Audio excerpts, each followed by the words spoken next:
सर्वांना जय शिवराय। खरं तर सर्वांचे मनापासून आभार आणि धन्यवाद व्यक्त करते। आपल्या माणसांना धन्यवाद देणं म्हणजे परक केल्यासारखं वाटतं, पण कधी कधी व्यक्त झाल्याशिवाय पर्यायच नसतो। बघायला गेलं तर माझ्या वाढदिवसानिमित्त गेली 2 दिवस झाला आपला शुभेच्छांचा वर्षाव।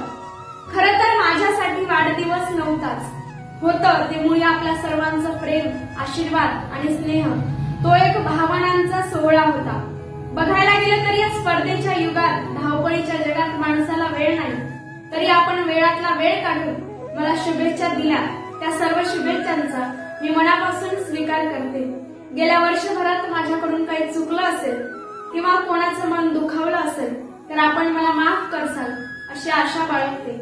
सोशल मीडियाच्या विविध माध्यमातून आपण शुभेच्छा दिल्या, आपल्या सर्वांच्या शुभेच्छा माझ्यापर्यंत पोहोचल्या। काही जणांचे रिप्लाय देऊ शकले नाही, त्याबद्दल दिलगिरी व्यक्त करते आणि आपल्या शुभेच्छा हीच माझ्यासाठी खरी ताकद आहे। खरं तर मी स्वतःला भाग्यवान समजते की आपल्यासारखी प्रेम करणारी, कौतुकाची थाप देणारी माणसं माझ्या आयुष्यात लाभली। धन्यवाद।